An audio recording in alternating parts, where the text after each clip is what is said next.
A very good afternoon to you all. Thank you for watching UBC TV. With me, Wadulo, Mark, Arnold. This is your weekly roundup edition of the lunchtime news this 3rd day of July 2022. The bulletin that brings you those news stories that made rounds within the week. The start of the 2022 Kabaka birthday run has, like all others, attracted one of the biggest crowds, with many gathering at the Lubiri from as early as 4 a.m. Since inception, the Kabaka birthday run has been on several themes, with the 2022 edition dedicated to the fight against HIV and AIDS. By the time the Kabaka of Buganda, Ronald Muwenda Mutebi, flagged off the runners in various categories, excitement had reached fever pitch on occasion that witnessed people from all walks of life. The occasion was graced by Winnie Byanyima, who, in her capacity as the UNAIDS Executive Director, lauded the Kabaka for his determination to fight HIV/AIDS by the year 2030. She continued advising Ugandans to embrace ABC, abstinence, being faithful, and use of condoms as the simple avenue to reduce the scourge. Katikiro Charles Peter Maiga talked regular checkups to know status, and when positive, start on the drugs that have proven, with many examples in Uganda, to prolong life. These are some of the highlights.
Our reporter John Barnes Sentamu was on the ground and will be giving you more details to that story later.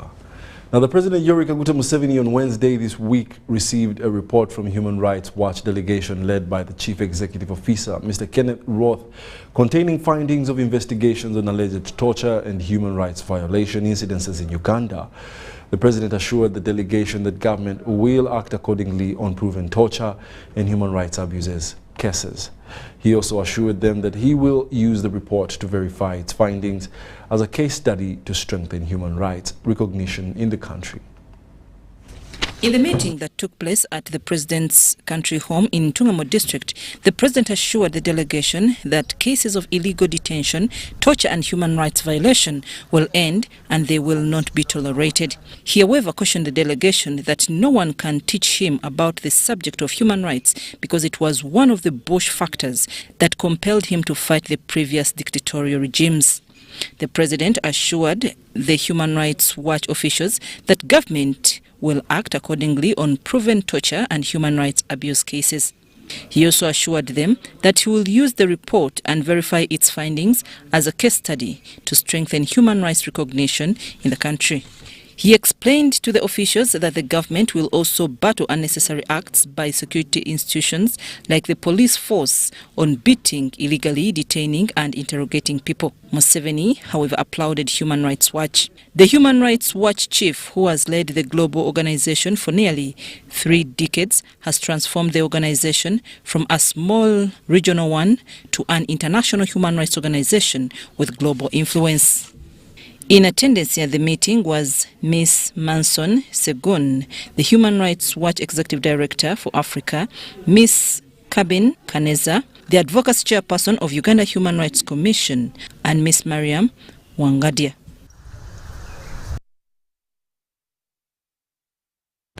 The Vice President Jessica Alupo held a meeting with Uganda National Teachers Union anticipating to resolve the teachers' industrial action. The Secretary General UNATU, Philbert Baguma, says that the 3-hour meeting with the Vice President did not yield any agreement. Recent directives made for teachers to return to class. Uganda National Teachers Union has vowed to continue with their industrial action until they reach a final conclusion and solution with government. In a 3-hour closed meeting with the Vice President, the Secretary General UNATU, Philbert Baguma, said the meeting did not yield much. We have been in a meeting with the Vice President, the Minister of Public Service, Permanent Secretary, Minister of Public Service, and the Director General, ISO, who represented the Minister for Security. The Director, Basic and Secondary Education, represented the Permanent Secretary, Minister of Education and Sports.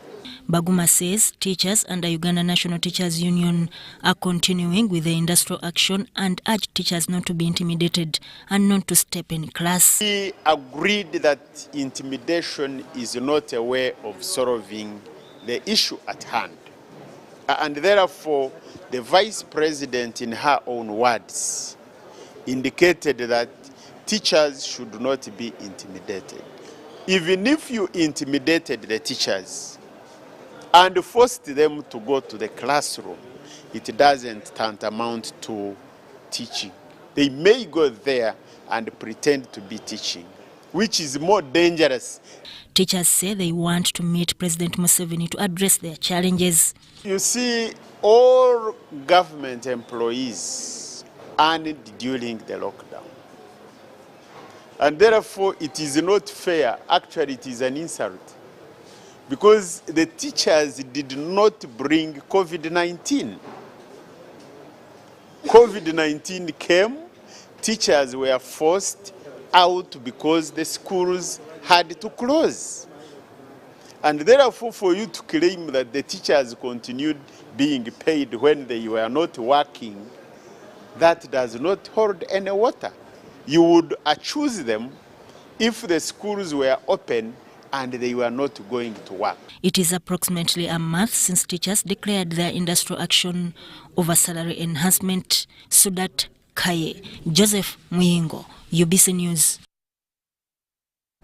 Fishers and the general population living on Buvuma Island district in Lake Victoria were this week sensitized on the benefits of the parish development model.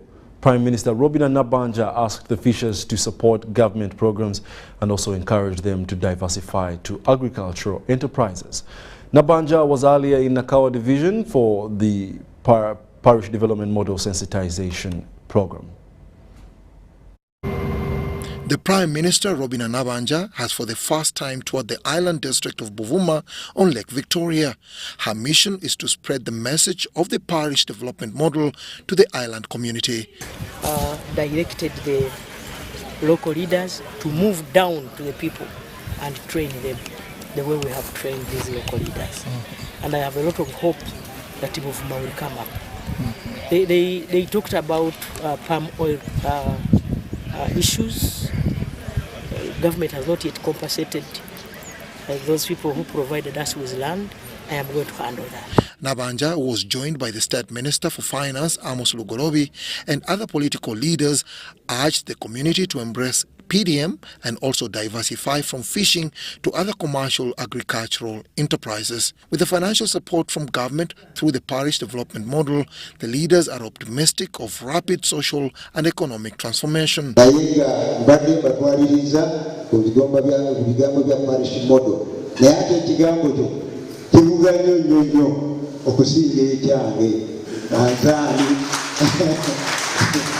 We are going to train them and encourage them to do cage fish farming. Cage fish farming is where somebody is demarcated a certain portion, a small area in the lake where they can, demarcate and have the fish grow from those small demarcated areas.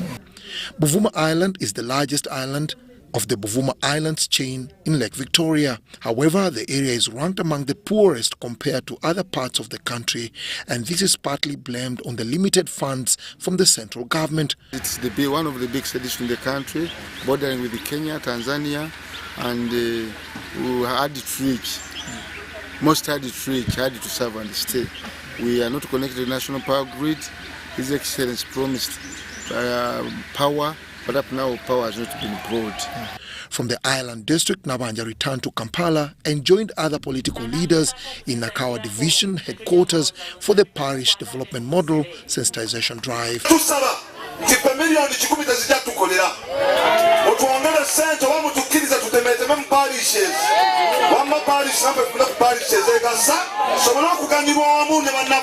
Unlike the rural areas, Nabanja pointed out some unique attributes of the Kampala urban population. She called upon the Uganda Bureau of Statistics to conduct a comprehensive data collection process in order to ensure all the targeted population is catered for.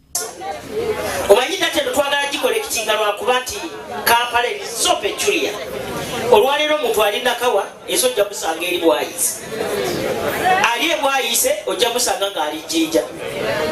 Kakati twagala collecting data nga bakuba n'ekifaananyi nga bakwanaganya data eyo ne data gye tulina eya NIRA.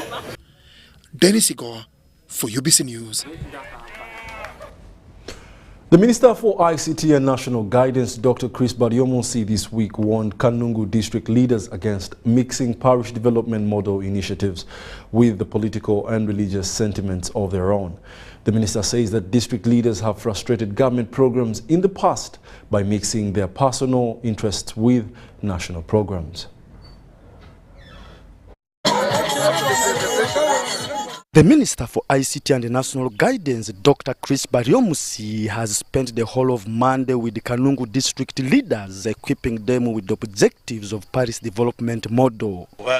The minister started by condemning the Kanungu district leaders with perverted sectarian, religious and political syndromes against government programs meant to help the ordinary people get out of poverty. Unfortunately, the other MPs are not here, but it should be the same spirit. That whatever we rob from government, let's rob for Kanungu. I get reports that when issues come in the council, people group themselves. The other side. I have no side in the council. All of you are my councillors. So that it will just take the district back. You may oppose it, but I feel it. I get it because those things are there. The minister urged the leaders to unite and leave out negative energies out of a Paris development model that has been initiated to eradicate poverty among the subsistence farmers. I am sure everybody has a reason why he went to look for a vote. If you ask me why I looked for a vote or why I looked for it, that I want to make a contribution so that Kanungu can get better than how it is. You may have your own reason why you chose to be in the council or to be a chairperson of the district or LC3, but for me, it was to get a vote, be a member of parliament, do whatever I can to see that Kanungu can get better. So if all of us have that intention, then there is no reason as to why we can't work together to see that we help the people who vote for us. And that's why the NRM government exists, to improve the quality of life of the people of Uganda. Mwenu mtaka gambele ali ya PDM na nienda kubashaba nkabebembezi. The councillors raised a number of gaps like employing non-experts to run the circles, effects of climate change, and urging government to maintain previous programs like WEP. Majority of the women who are taking the WEP money are not part of the 39% subsistence farming, much as they have other challenges. Most of them are widows, and most of them are single mothered. They are mothers heading their homes. At parish level, they are saying the organization is purely for poor people. Now, in most cases, people who are poor are illiterate. So, these are the people who will be managing the circles. And I don't think they can manage them well when they don't have the skills. So this is the challenge that the government is going to face. Look at my town council, for example. We have parishes that have 16 villages. In Chi town council, I have about 47 villages and they occupy 4 wards. There are some wards that have 2 cells. And here you are looking at the massive impact, changing people. Paris Development Model is a new government poverty eradication program. Under the model, the funds will be sent directly to the Paris level to help boost agricultural production and in turn improve household incomes. In another development, Dr. Baryomusi also took some time to explain why government is sending arts teachers to class and call off the strike. He appealed to the district leaders to pass the same message. From the government side, the question is, should civil servants get better pay? The answer is yes, from government. Is government. Should the teachers be paid better? The answer is yes. Is the government able to afford today to raise the salaries of all civil servants significantly? The answer is no. Financial, yeah. Is it okay to phase the payment until when we reach everybody? For us, we think yes. Is the government willing to continue negotiating with teachers when they are teaching? Yes. That's okay. But if you are saying, our police are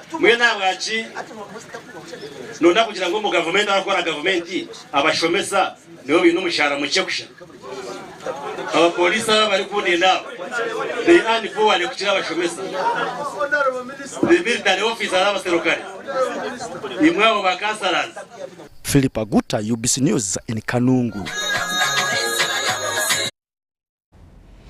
9 local governments that include 6 districts and 3 municipalities in Chigezi sub-region have received 103 motorcycles from the government to assist them in mobilizing and monitoring government programs.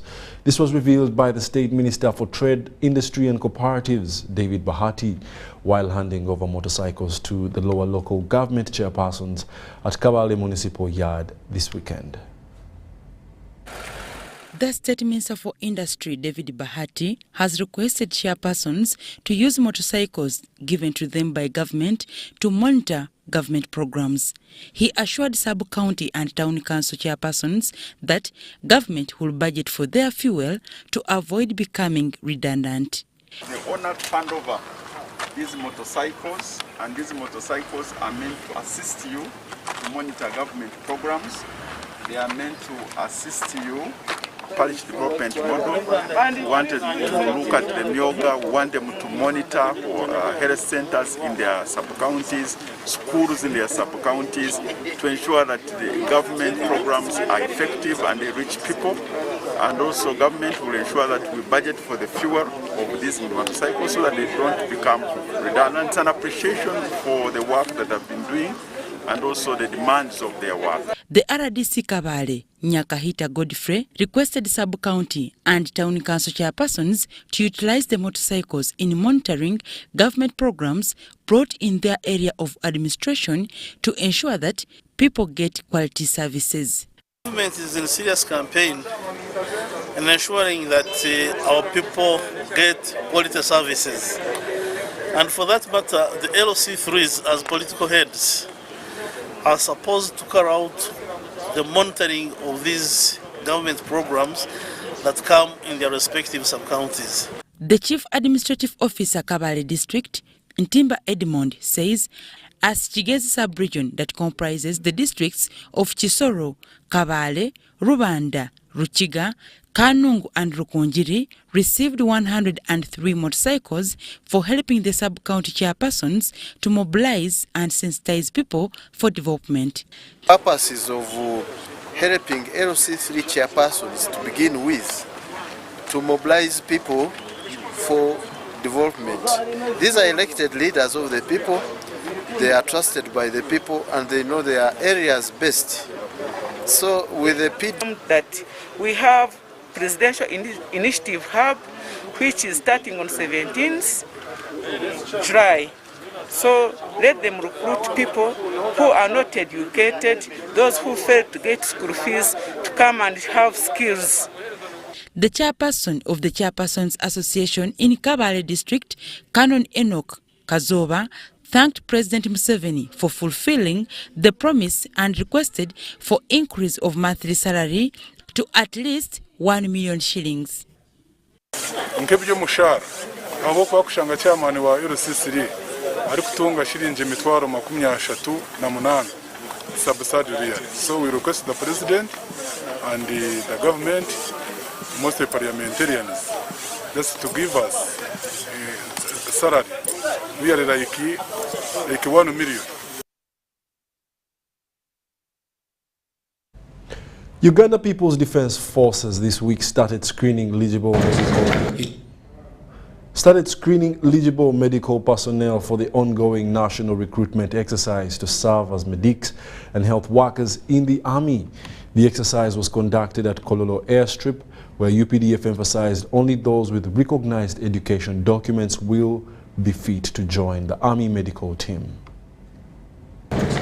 It is always such a hard experience for people to move long distances looking for jobs, and worse still when they fail to get one, despite the great efforts. UPDF has now taken a move to bridge the unemployment gap among the medical fraternity by considering a screening exercise for those medics who wish to be recruited in the army. The exercise was meant for diploma holders and above. We are more interested nurses who have specialist skills, nurses specialists in critical care, nurses specialists in urology, oncology, intensive care unit skills, dialysis, and we are more interested in doctors who have done specialists in surgery, in a pediatrician. Thursday morning, aspirants thronged the Kololo ceremonial grounds to try their luck. Survival for the fittest was basic as they went through trainings, exercises, and yoga to test their body abilities. Yes, sir. Yes, sir. Yes, sir. Yes, sir. Yes, sir. Some looked tired and worn out after several hours exercising. Among those recruited are nurses, midwives, surgeons, to mention but a few. It was indeed no pain, no gain, as they sat under the scorching sun with no any other choice left for them if they really badly needed the opportunity.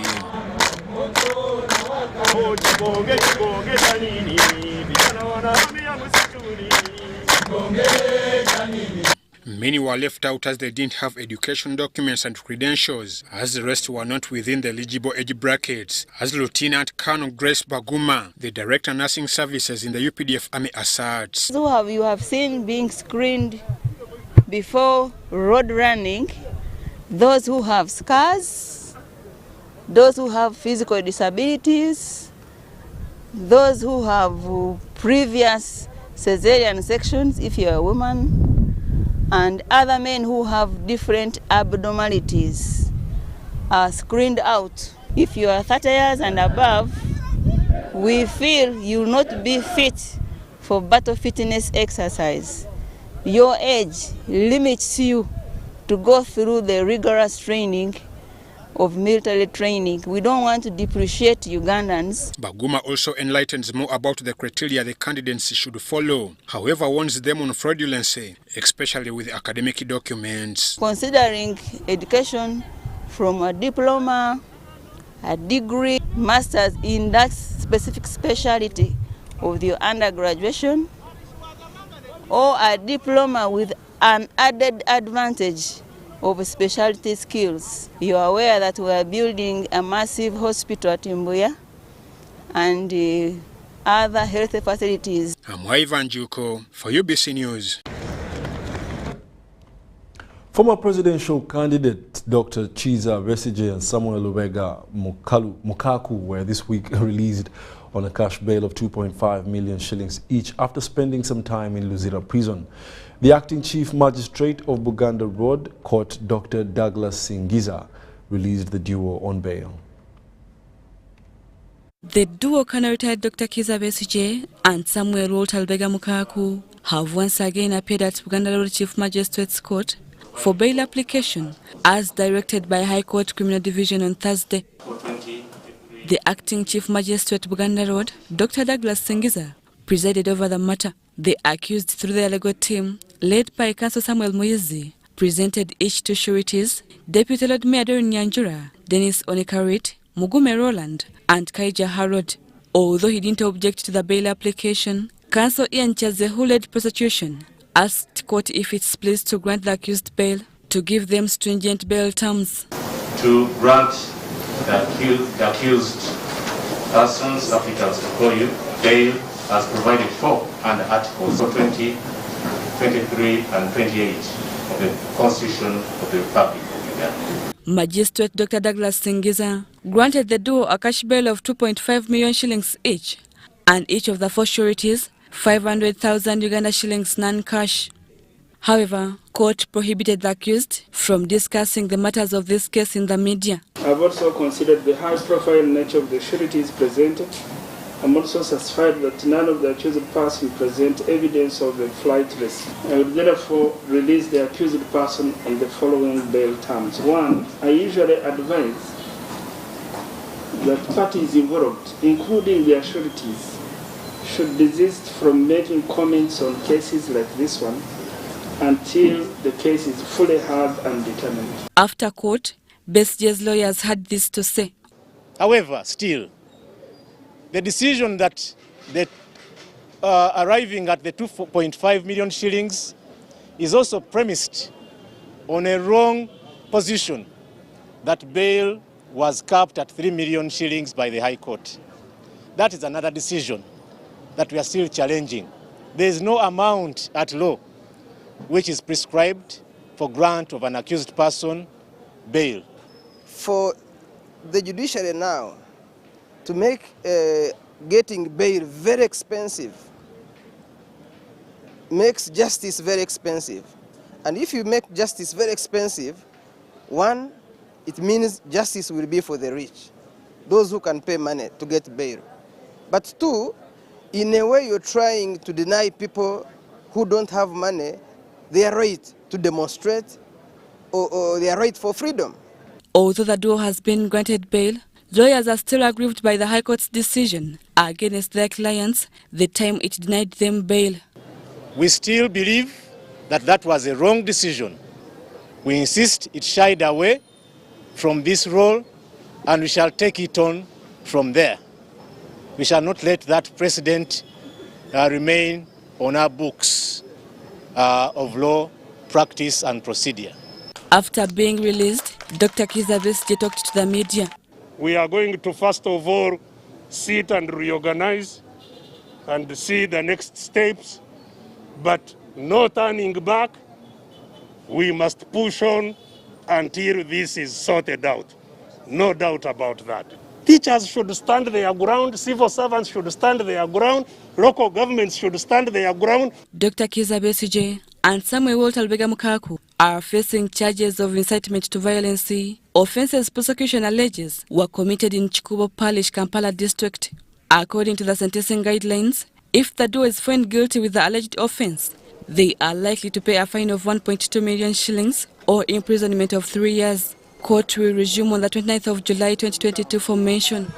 Natang Rebecca, UBC News. Changwali District Councillor who tried to slap a minister during parish development model sensitization event in Chikube District has been denied bail. The Changwali Sub-County Male District Councillor Nestori Tumwesije appeared before Hoima Magistrate Court on charges of inciting and threatening violence.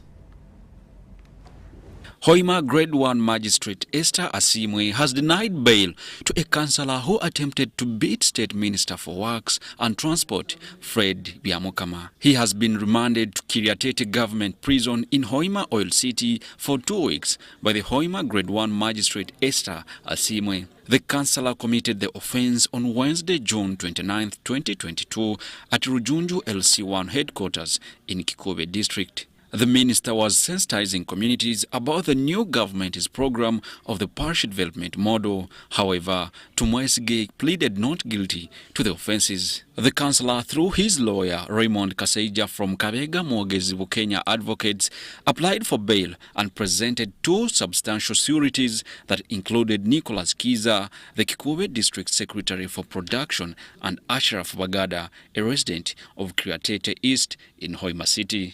He has not yet been denied bail, and there is no such thing as second offender because the matter is still before court and everyone is innocent until proven guilty. His plea was denied by the senior state prosecutor Julius Ochen on grounds that the suspect was a habitual offender and is currently on bail for assaulting a fellow councillor, Zuria Nyakahara, the Kikube District Secretary for Finance. He's actually on bail on that offense. For that matter, Your Honor, the accused seems is a person who cannot reform. He's a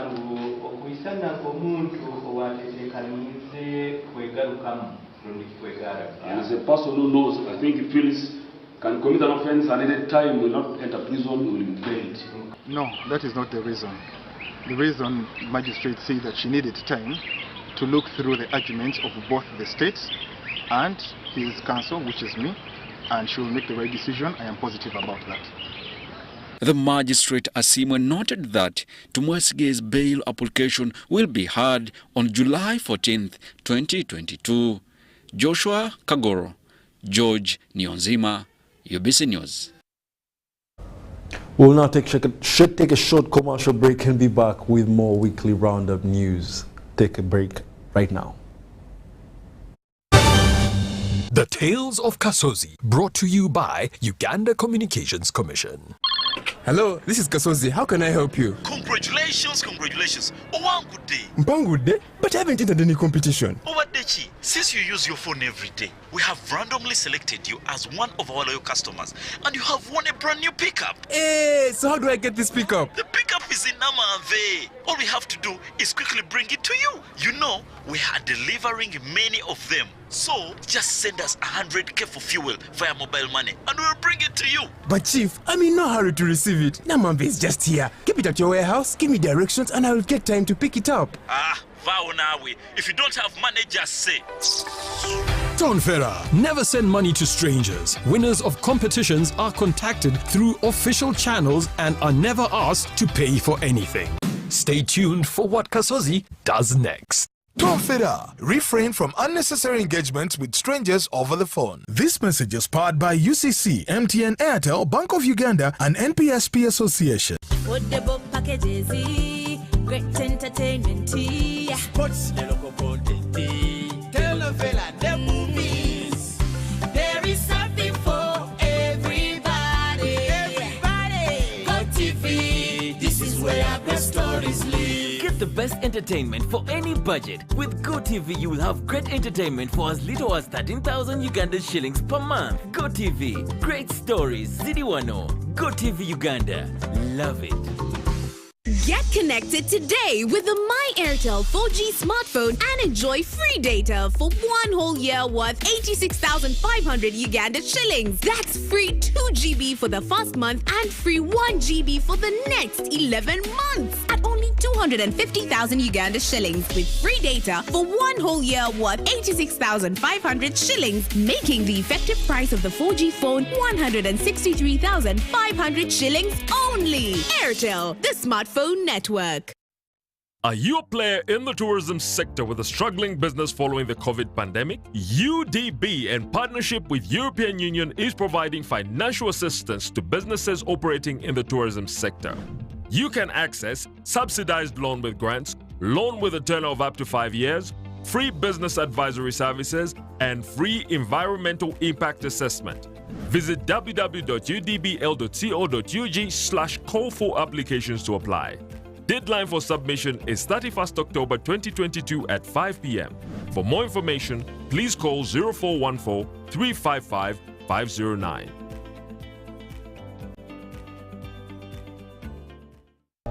Susan, I want to propose to Rose. Yes, and this time I am serious. Have you guys had sex? Duh, of course. And have you had sex without using condoms? Hey, nga you're curious. I'm more concerned.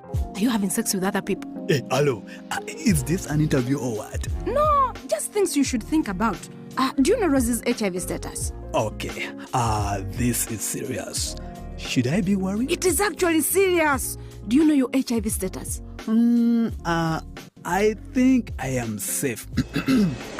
Many times we get into situations that put us at risk of HIV. However, the first step to ending HIV is getting tested and knowing your results.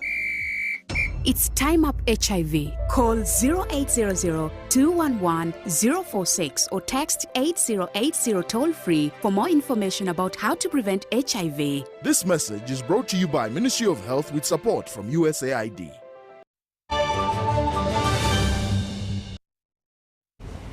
Welcome back from that short break. You're still watching the weekly roundup edition of the Lunchtime News. In more news, like a prominent saying goes that the safety of a country takes priority over any matter. It is important to revisit the priorities of the NRM government in order to realize the fruits of the future Uganda. In the following report, our reporter Daniel Mugoya connects the dots on the government priorities in service delivery. It is a common phenomenon that the ability to envision the future is strongly influenced by the memory of the past. President Yoweri Museveni has on several occasions addressed the future of Uganda in reference to the historical developments. A case in point was in 2018. President Museveni held a meeting with the leaders of Uganda National Teachers Union and strongly connected unfolding priorities which have aided the development of Uganda's economy since the NRM government took power in 1986. According to President Museveni, by 1987, Uganda could generate revenue of only 5 billion shillings, which was attributed to lack of goods and services to contribute to the tax base of the economy. Your country, Uganda, had become a failed state. It had collapsed. In a move to recover the economy, government topped security among the policies to guide the journey to increase the tax base of the country. We bush people we have been able to provide security for Uganda cheaply. We encourage the private sector, and the private sector built all these new factories. President Museveni revealed that the country then started to benefit from the fruits of prioritization. If I start with education, or I don't fund security adequately, then you will have neither security nor education. Because without security, what education are you talking about? With the current events of industrial action by UNATO in relation to the salary enhancement, it is quite important to connect the dots on the government priorities. And I can tell you, if you think you can fund education without funding infrastructure first, you are mistaken. You are not going to get results. What will happen is that you will train people. That's what actually causes what we call the brain drain. You have heard of that. Is the law silent in regards to the salary structures of public servants? It was the Constitution, which was written badly in 1995, where the Parliament, those who are writing in the CSA, the Parliament should fix their own salaries. You cannot get a hungry man to fix his own salary. Once they undertake to collectively bargain, it means they are within their rights, they are within the law. The permanent secretary currently may be earning, I think, 15 million, but the undersecretary, who does most of the donkey work in the ministry, earns about 2 million shillings. So the law is there, but sometimes it is person to holder, people negotiating with the president. But actualization of some of these laws is also an issue, because we have very good laws, but implementation of the laws that we have is a weakness that we have. What we have to do is to look at the existing laws and how best we can actualize them. Uganda Revenue Authority targets a tax collection of 25.5 trillion in this financial year 2022-2023. But one would pose a question whether the country's tax collection is enough to balance the demands of the civil servants. For example, I was looking at the list of presidential advisors. There are now over 130. Do we really need all these presidential advisors? When we have ministers, when we have technocrats, when we have permanent secretaries. So as we try to, collect taxes to meet our own expenditures in terms of salaries and other things, I think let us not increase those other lines that are really not helpful. Still, during the meeting with the UNATO leaders, President Yoweri Museveni proposed for a move to have a one-salary body which would in turn phase out salary discrepancy among public servants, a move which has since not gained momentum. I want to end this distribution. I want us to gradually go to a uniform base. So this one of hostage taking, this group takes government hostage, then the government pays the ransom,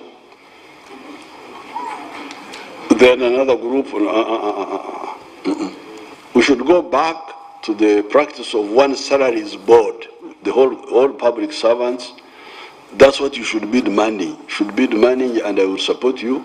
So we need one salaries board, one authority in the whole land to fix the salary for all of us. All of us, the workers of the government. How do you expect district councillors who sit every quarter and they earn 100,000 shillings to supervise a district budget of 5 billion shillings and other government development program? So the question of salary review board is overdue. We should establish it to remove the discrepancy and the wrong and the salary gap, which does not focus on Vision 2030, the National Development Plan, and cannot motivate workers. Idi Isavire, the Member of Parliament for Bunya South County, thinks otherwise. The skills are there at whatever level. So we don't need a special body to look at this. What is important is the will and the authority and to do what is necessary to make sure that the country moves on. We don't need really. This multiplicity of boards and commissions are just consuming money for nothing.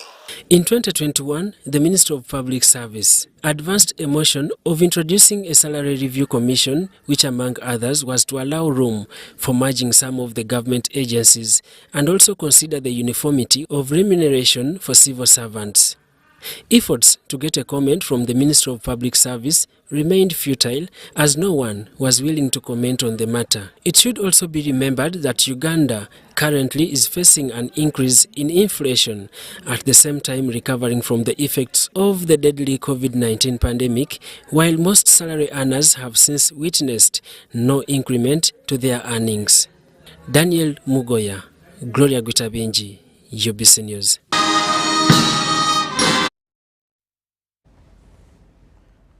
Now, as a section of people in Ayivu demand for withdrawal of Ayivu division from Arua City, many people are decrying their move, saying that they are against development in the area. Augustine Asua is the local of Mite Ward, said that people are okay with the size of the city, readily awaiting for physical planning of the city. These are the details. This city is very small. Arua is very small. We want to add more. If you can go as far as to Congo, those who are talking, they are not people meeting.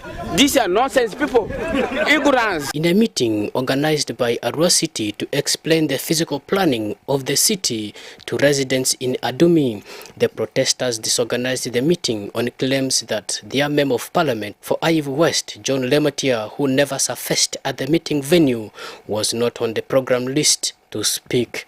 Later on, they changed their statements by carrying placards to demand for reduction of Arua City to let Ayivu County out of the city. Best could be like we need municipality. Arua Hill and the only division, if those are not enough, we could give on the Paraka, the rest remain in the district. So in the city needs you have to be educated. You see the people here. At the times in some homes you cannot even have a piece of a liver. Are you going to be a proper in a city when you can have your land in a district where you can cultivate your potatoes there and survive? We have not been dying for city for the people of Ayivu. So city is not our choice. Arua City Land Board Chairman Bernard Atiku, also the former MP of Ayivu County, who was assaulted by these protesters, said these are people who do not want good things for Arua City. He also blamed the current MP of Ayivu West Division for ganging people against Arua City. Theft of land in this country has risen. And why are people's land being stolen? Because land is not registered. Now, physical development plan is supposed to help my people to register their land so that their land is secured. Now, when a member of parliament organizes to set up this kind of development, how far backward are we going? The people he has mobilized here have never seen a classroom at all. If you greet them in English, they'll never answer. In a phone call with UBC TV, Arua City West Division MP John Lematia had this to say about the allegation. That is an allegation, because me as a leader, whether all these people I'm their leader, it does not mean necessarily that I'm behind this Survive Initiative group. People, as much as there was sensitization carried on, it means the coverage of the sensitization of the city was not up to date. Arua City Planner Moses Findru called such an action as unfortunate move by the protesters, as explanations about physical planning of the city has nothing to do with grabbing people's land in the city. Physical development plan has nothing to do with grabbing people's land. That's number one. Two, it has nothing to do with chasing people away from their land. All these land uses which are proposed on the plan is what people told us to put there. So we are just coming to explain that. It has nothing to do with the ownership of land. Even if where the road passes, it passes through your land, the issues of compensation, what are there? This is a government. This is not a political document. This is a technical document. Under their organization called Save Ayivu Initiative, these protesters think the presence of the city is to grab their land, adding that their populace of Ayivu are poor people who are not fit to be in a city. Some of the members of the group were part of those who received the city in 2020 before they rose up to demand for withdrawal of Ayivu. Arua City covers 401 square kilometers, out of which 390.5 square kilometers is Ayivu Division, which was carved from Arua District. Joseph Odama, UBC News in Arua City. State Minister for Tourism, Wildlife and Antiquities, Martin Mugara, has commended the people of Burundi for maintaining good relations with the people of Uganda. Minister Mugara was presiding over the 60th Burundi independence celebrations in Kampala. On 1st of July 1962, Burundi gained her independence from Belgium. Just a few months earlier than Uganda, Burundians living in Uganda commemorated the 60th independence anniversary of their country at the Pearl of Africa Hotel. State Minister for Tourism and Wildlife, Martin Mugara, who was the chief guest, applauded the people of Burundi for their hospitality and cooperation with Ugandans. As together, as you know, we are together with them in Somalia fighting terrorism. Soon we shall be in DRC with them again fighting some groups in DRC that are causing that are destabilizing the region. So they've been partners really. Mugara noted that despite some border challenges with other neighboring countries, Burundi has since maintained peace with the neighbors. And of course, we've also been participating in Rwanda, in Burundi for the last number of years. See how we also work around bringing peace within Burundi, but within the region as a whole. So we're happy with them, and of course... The ambassador of Burundi to Uganda asserts that Burundi's relationship with Uganda started time immemorial.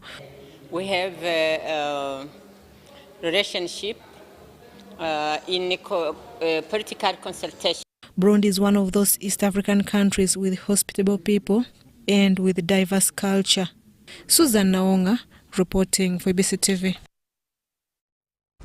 National youth players this week convened at Makerere University to discuss opportunities presented by the recently presented national budget. The chairperson youth advocacy platform Sadat Zaga Ziwa says that there is need for young people to understand the opportunities presented in the national budget. For the first time, Ugandans are going to benefit from the national budget through the parish development model, financial inclusion, community mobilization, among other initiatives. At the fireplace, Sadat Zaga Ziwa asked young people to form circles for them to benefit from parish development model funds. Young people to know out there that when we are discussing about financial inclusion, what does it require for them to benefit? And how are they going to prepare themselves to be able to benefit from the financial inclusion? Are they willing to be part of the different circles? Because everyone must get some money somewhere to push on, to invest, to come up with a business. When we talk about community mobilization, what does it mean to a young person? And how are they going to get prepared to be able to benefit? So we are here to galvanize such issues, but not only the parish development model, but we're also looking at the different other votes of the budget. For example, tourism. Tourism is being financed. Yes, it's a small budget, but how can young people through tourism or within tourism can be able to benefit? And those outside tourism, how can they venture into tourism? The coordinator, National Youth Advocacy Platform, Evelyn Zarango, says the parish development model is a new vehicle of operationalizing the National Development Plan 3. Zarango says for youth to benefit from the parish development model funds, they must be sensitized by parish chiefs. Youth are very optimistic about the parish development model, but I think there is still a gap of capacity building. First of all, capacity building of the different stakeholders, because we realize that the MPs currently are being told to go and monitor the parish development model. But what I learned recently is that actually some of the MPs do not even know what the parish development model is all about. The youth, however, are disappointed over lack of money allocated to them, hence the need of mobilization to tap into the available resources. Youth are specifically disappointed that there is no money that is specifically allocated for them, not even within the PDM. But also we know that within the budget we have substantial amounts of money that were allocated for digitization and innovation. We have about 50 billion within the budget that is on innovation and digitization. My prayer and hope is that the young people can be mobilized and organized to be able to tap into these resources. Sudat Kaye, UBC News. In other news, religious leaders across the country have urged Ugandans to help one another in the way of transforming and the well-being of the people. Pastors including John Bunjo, Stephen Sebiala and others said this during the Thanksgiving service of concluding the 6th month of the year. They preached the gospel of charity by helping others because Uganda is still living with the needy communities. Just like you trusted him for the first half of the year and you see that God has kept you well, safe, you may not have received all your desires or what your plans were for the beginning of the year, but I want you to know that life is better than everything else. Your life is not made out of the abundance of things, but when God is with you, there is hope. I want you to have this sure hope in your life that the next 6 months of the year are still in the hands of God, and God will bless you. I want to leave you with the Psalm 67, the whole of it. It has only 5 verses. And I want to pray for you that God will give you a good second half of the year. And I want you to commit your life to pleasing God in the second half of the year in everything you do and whatever you say. Now aiming and eyeing the next 6 months, my desire and prayer to all those people in power and politics in church to find someone to help. Because whenever you help someone, you're investing in the future. God bless you as we help each other. Uganda can be better and Africa can be better. Our neighborhood can be better if we each give a hand to somebody. People are crying and we need to stop those cries. You are alive today. Thank God that you are alive. This next 6 months, I want us to call upon all Uganda. Let us come together in unity and in love. Because you can't have unity where there is no love. I call upon all Uganda to come back together in unity and in love, to pray, to seek the face of the Lord for our nation, Uganda. I call upon all politicians in all parties, NRM party, FDC party, NUP party, DP party, and all other parties. Get connected today with the My Airtel 4G smartphone and enjoy free data for 1 whole year worth 86,500 Uganda shillings. That's free 2 GB for the first month and free 1 GB for the next 11 months at only 250,000 Uganda shillings with free data for 1 whole year worth 86,500 shillings, making the effective price of the 4G phone 163,500 shillings only. Airtel, the smartphone network. Did you know it is mandatory to have all births registered and a birth certificate issued? Failure to do so attracts a penalty of imprisonment or a fine. It's proof of age and belonging to parents, protects and provides children with legal rights from crimes and abuse like defilement and child labor. Give your children a good future today and have their birth certificates. For more information, visit the NERA office in your area or visit our website www.nera.go.ug. This message is brought to you by NERA.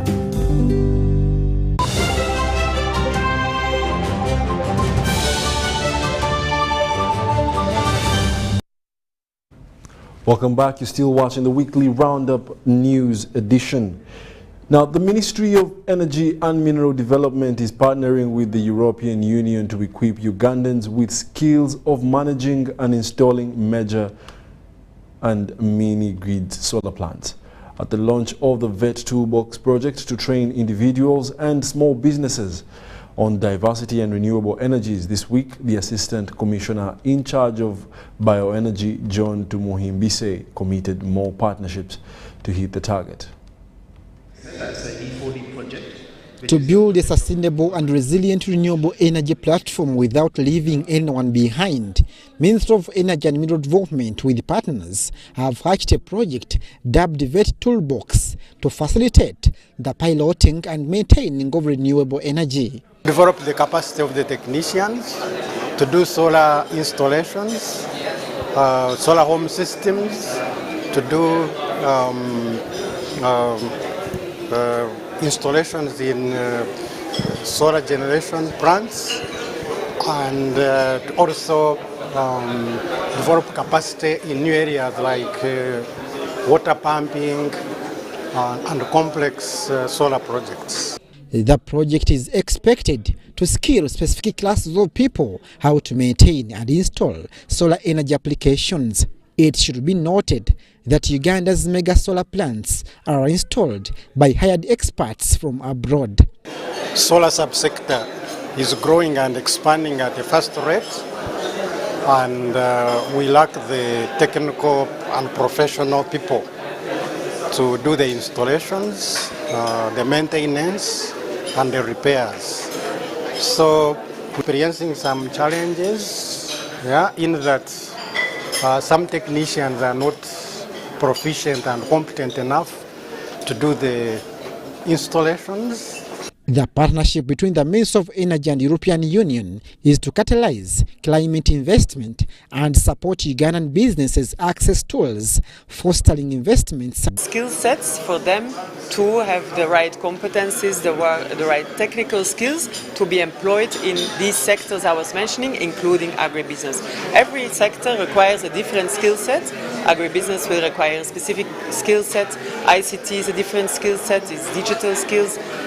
Tourism is the hospitality sector will require another profile, so we will be skilling young people in these different sectors. Small businesses after training are to benefit from the subsidized prices of solar appliances, while trained experts will have the capacity of creating decent employment. Capacitate the vocational training institutes that are in the country, and then have those particular institutes to be able to train the solar technicians that will be arising from the project. So this is the impact that we're going to have. Initially we are looking at a couple of hundreds of technicians that will be trained, and then in future this will trigger into a number of them that will come out of this. The effective implementation of VET Toolbox project is projected to facilitate SMEs' appreciation of the renewable energy diversity in the chain of value addition to meet the dynamic demands of market forces. Abdul Nasele Lubwama, UBC News.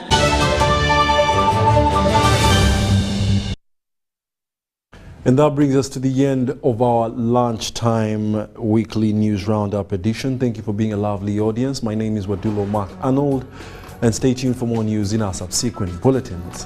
Have yourselves a great afternoon.